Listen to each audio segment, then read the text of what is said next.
ونصلي ونسلم على رسوله الکریم۔ ناظرین و سامعین، السلام علیکم ورحمۃ اللہ وبرکاتہ۔ اسلامی زندگی کے رہنما اصول انسان کے لیے دو جہاں کی کامیابی کی ضمانت ہے۔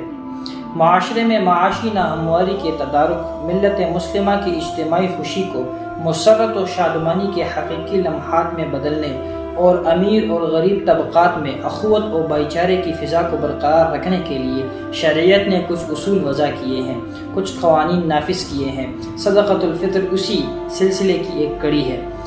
ترمذی شریف میں ہے، حضرت عبداللہ ابن عمر رضی اللہ تعالیٰ عنہ سے روایت ہے، ان النبی صلی اللہ علیہ وسلم بعث منادیا فی فجاج مکہ على ان صدقۃ الفطر واجبۃ على كل مسلم ذکر او انثى حر او عبد صغیر او کبیر مدان من قمح او سواه صاع من طعام۔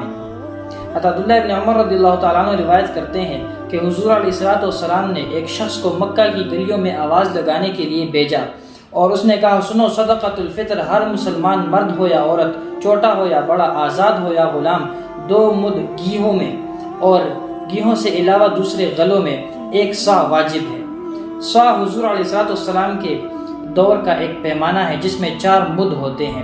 1 صاع آج کل کے زمانے کے مطابق 3840 گرام کے برابر ہوتا ہے، یعنی 4 کلو میں 160 گرام کم، اور نصف صاع یعنی 2 مد اسی حساب سے 1920 گرام کے برابر ہوتا ہے، یعنی 2 کلو میں 80 گرام کم۔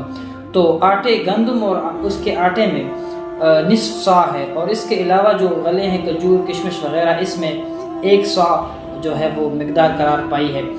اچھی بات یہ ہے وہ چیز دینی چاہیے جس سے عوام کا فائدہ ہو، تو اس کی مالیت دینا اگر استطاعت ہے تو پھر یہ کھجور اور اس کی مالیت دینا جو ہے یہ اچھی بات ہے۔ ابو داؤد شریف اور ابن ماجہ میں حضرت ابن عباس رضی اللہ تعالیٰ عنہ کی روایت کو تفصیل کے ساتھ بیان کیا گیا ہے کہ انہوں نے فرمایا کہ حضور علیہ الصلوۃ والسلام نے صدقۃ الفطر اس لیے مقرر کیا تاکہ روزہ داروں کو بیہودہ اور بے شرمی کی لغزشوں سے پاک کر دیا جائے اور نادار اور حاجت مندوں کو سامان خورد و نوش مہیا کر دیا جائے۔ اسی لیے صدقۃ الفطر جو نماز عید الفطر سے پہلے ادا کر دے گا تو پس وہ قبولیت قرار پائے گی، پس وہ قبول ہو جائے گا، اور جو عید الفطر کی نماز کے بعد ادا کرے گا تو وہ محض ایک صدقہ ہی ہوگا۔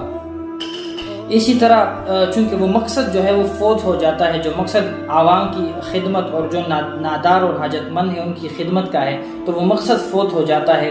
جو اس سے پہلے ادا کر دیا جائے، جب عید الفطر کی نماز نہیں ہوئی، تو وہ بر وقت اپنے لیے سامان خورد و نوش خرید سکیں گے۔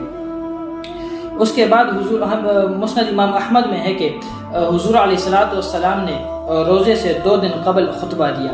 خطب رسول اللہ صلی اللہ علیہ وسلم الناس قبل الفطر بیومین فقال ادوا صاعا من بر او قمح بین اثنین او صاعا من تمر او صاعا من شعیر على كل حر وعبد وصغیر وکبیر، کہ حضور علیہ الصلوۃ والسلام نے روزے سے 2 دن پہلے خطبہ دیا اور صحابہ کرام کو صدقۃ الفطر ادا کرنے کا حکم دیا۔ اسی طرح امام بخاری رحمۃ اللہ تعالیٰ علیہ نے صحابہ کرام کا معمول بیان کیا ہے کہ صحابہ کرام عید الفطر سے 1-2 روز پہلے ہی صدقہ دے دیتے تھے، اسی لیے کہ جو غرباء اور مساکین ہیں وہ اپنے لیے بر وقت سامان خورد و نوش خرید سکیں۔ بعض فقہاء نے صدقۃ الفطر کو بدن کی زکوٰۃ قرار دے دیا ہے، اس لیے فارسی اور پشتو میں اس کو سرسایہ بھی بولتے ہیں، یعنی سر کی حفاظت۔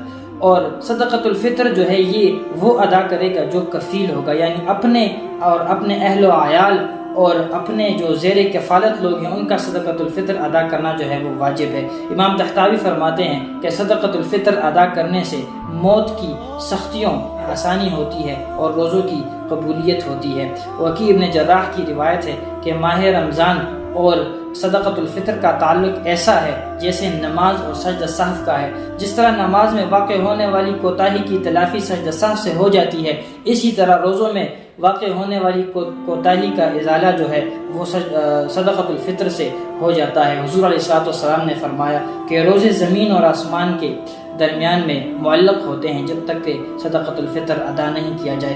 صدقۃ الفطر ان لوگوں کو دیا جا سکتا ہے جن کو عشر اور زکوٰۃ دیا جا سکتا ہے۔ اگر اپنے قبیلے اور رشتہ داروں میں ایسے لوگ موجود ہیں تو پھر ان کو صدقۃ الفطر دینے کا دوہرا ثواب ہے۔ صدقۃ الفطر جب ایک دفعہ واجب ہو جائے تو پھر ساری زندگی واجب ہی رہتا ہے۔ اللہ تعالی ہمیں دین کو سمجھنے اور اس پر عمل کرنے کی توفیق عطا فرمائے۔ وآخر دعوانا ان الحمد للہ رب العالمین۔